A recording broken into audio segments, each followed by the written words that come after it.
کچھ لوگ نماز کے تشہد میں ولی ولی اللہ پڑھتے ہیں، یہ درست ہے یا نہیں؟ ولی کتنے ہیں؟ کس نے کہا 3 ہیں؟ اب تک تو یہی کیا بیان کیا؟ 14 ولی۔ پہلی بات ساتھ دیجئے تاکہ نتیجہ لے سکیں، جہاں جس کو کوئی مسئلہ ہو وہ فوراً سے پوچھے تاکہ مسئلہ حل ہو جانا چاہیے۔ اب جب کہ سوال کا جواب شروع کر دیا ہے تو ابہام نہیں رہنا چاہیے۔ ولی کتنے ہیں؟ 14۔ کیا ان 14 میں سے پہلے 3 کی ولایت ہم پر واجب ہے اور باقی 11 کی ولایت واجب نہیں؟ کیا عقیدہ ہے آپ کا؟ سب کی ولایت واجب ہے، یا پہلے 5 کی واجب ہے اور اگلے 9 کی واجب نہیں ہے؟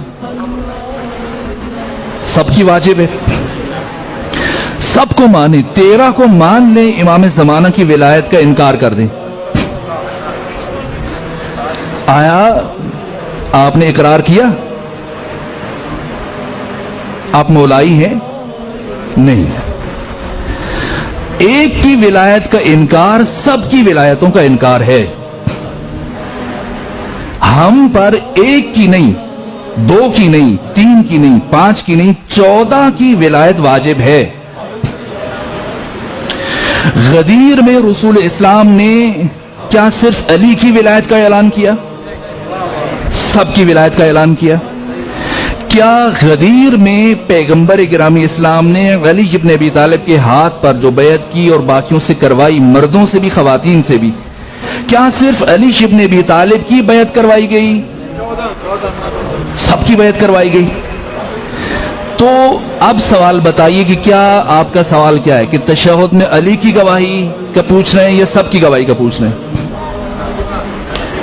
آپ علی کی گواہی دیں تو کیا امام حسن کی گواہی واجب نہیں ہے؟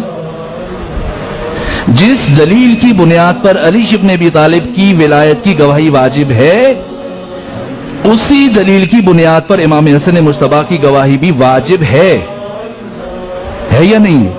جہاں اختلاف ہو بتائیے گا، میں بہت رک رک کے چل رہا ہوں جی۔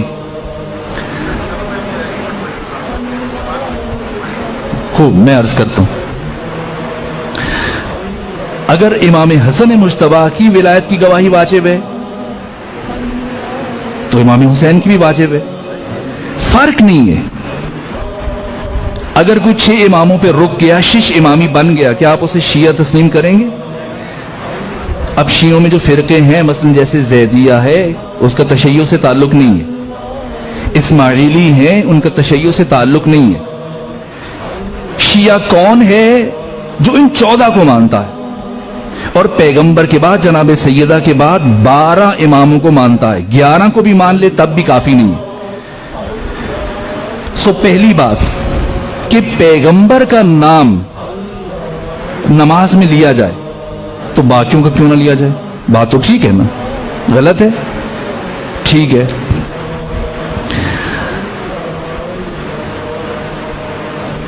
علی سے لے کر امام زمانہ تک بس پیغمبر کا نام لینا کافی نہیں۔ تو اگر علی کا نام لیں تو باقیوں کا کیوں نہ لیں؟ لینا چاہیے نہیں لینا چاہیے؟ کیا آپ علی کا نام لینے کے بعد مطمئن ہوں گے کہ بس کافی ہے؟ نہ، نہیں۔ یہ سوال پیدا کیوں ہوا اور سوال پیدا ہوتے کیوں ہیں اس طرح کے؟ یہ بات میں نے اشارے میں کل یا پرسوں آپ سے کہہ دی تھی۔ غلط فہمیاں کب آپ کے درمیان پیدا ہوں گی؟ جب آپ اپنی اساس سے بے خبر ہوں گے، اور جیسے ہی جہالت آئے گی دشمن اس جہالت سے فائدہ اٹھا لے گا، اور آپ اپنی مسجد کے اندر، امام بارگاہ کے اندر ولایت و رمز وحدت ہے، اسی ولایت کے نام پر آپ ایک دوسرے سے الجھ جائیں گے۔ اب میں سادہ ترین بات پوچھتا ہوں، میں آپ کو نہیں الجھاتا چونکہ میں نے آگے جانا ہے، اور میں سمجھتا ہوں کہ یہ ایک بات بھی صاحبان معرفت کے لیے کافی ہو جائے گی۔ یہ نماز، اس نماز کے واجبات ذرا سا مجھے سنا دیجئے تاکہ میں آپ کو جواب دوں۔ کتنے واجبات ہیں نماز؟ 11۔ نیت، تکبیرۃ الاحرام، قیام، رکوع، سجود، ذکر، قراءت، ترتیب، موالات، تشہد، سلام، ان 11 میں سے 5 رکن اور 6 غیر رکن، یعنی 5 کو آپ نے بھول کر یا جان بوجھ کر اضافہ کیا یا کم کیا، نماز اسی وقت باطل ہے، بے شک بھول کے کریں، بے شک جان بوجھ کے۔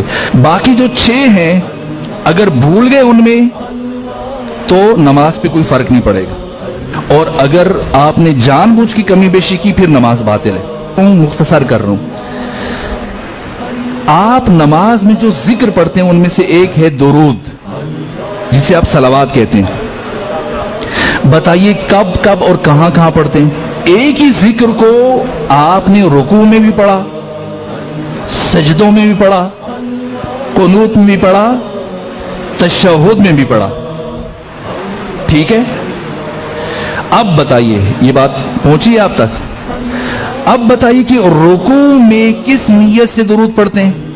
رکوع میں مستحب، سجدوں میں مستحب، قنوت میں مستحب، اور تشہد میں کیوں بھائی؟ نعوذ باللہ، کیا اللہ مزاج کا تابع ہے؟ جیسے ہم موڈی لوگ ہوتے ہیں، ادھر یہ کر دیا ادھر وہ کر دیا۔ آئیے سوچیں کہ ہر مقام پر اللہ نے درود کو مستحب قرار دیا، کیا وجہ ہے کہ سجدے میں، تشہد میں اسی درود کو اللہ نے واجب قرار دے دیا۔ وہ ساری چیزیں نماز کے وسط میں، دوران میں، رکوع بھی، قنوت بھی، سجدے بھی۔ اب ہے نماز کا اختتام، وہاں اختیار ہے، پڑھو مرضی، نہ پڑھو مرضی۔ لیکن اب جب کہ نماز ختم ہو رہی ہے، اہم ترین عبادت فروعات دین میں سب سے پہلے، تو اب نماز کے آخری مرحلے میں اللہ نے درود کو واجب قرار دیا۔ کیوں؟ اس لیے یہ درود کیا ہے؟ یہ درود ان 14 کی ولایت کا اعلان، اقرار اور اظہار ہے،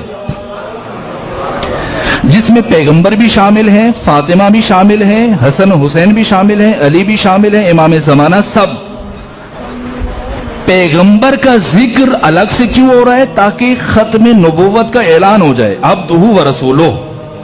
بس اگر ختم نبوت کا اعلان مقصود نہ ہوتا تو ہرگز تشہد میں عبدہ و رسولہ کا کلمہ نہ ہوتا، اللہم صلی علی محمد و آل محمد کافی ہوتا۔ بس یہ درود، یہ صلوات تشہد میں ان 14 کی ولایت کا اقرار ہے، یہ صرف تشیع میں نہیں ہے۔ یہاں تک کہ امام شافعی جو جمہور کے امام ہیں، کہا کہ اے اہل بیت محمد، آپ کے شرف اور مقام کے لیے اتنا کافی ہے کہ من لم یصلی علیکم لا صلاۃ لہ، کہ جو شخص حالت نماز میں آپ پر درود نہیں بھیجتا، اس کی نماز اس کے منہ پہ مار دی جائے گی۔ کیوں واجب قرار دیا اللہ نے؟ اب چھوڑیے نہ ذرا، قنوت میں آپ چھوڑ دیں درود کو، نماز پہ فرق پڑے گا، سجدوں میں چھوڑ دیجئے فرق پڑے گا، اور رکوع میں چھوڑ دیجئے، جہاں جی چاہے پڑھیں نہ پڑھیں، پوری نماز میں نہ پڑھیں، تشہد میں چھوڑ کے دیکھیے، کیا نماز قبول ہے؟ نہیں ہے۔ تو سوال یہ باشعور انسان کے لیے کہ اللہ نے تشہد میں درود کو کیوں واجب قرار دیا؟ اس لیے کہ اب نماز کا اختتام ہے، اور اب نماز کی قبولیت کا دار و مدار ان 14 کی ولایت کے اقرار، اعلان اور اظہار پر ہے۔ رکوع میں پڑھتے ہیں یا نہیں پڑھتے؟ سجود میں، قنوت میں، تشہد میں، مستحب یا واجب؟ مستحب۔ اللہ کو محمد سے پیار ہے، علی سے پیار نہیں ہے، حسن سے پیار نہیں ہے، حسین سے پیار نہیں ہے، جس نے اپنا سب کچھ نماز کے لیے قربان کر دیا۔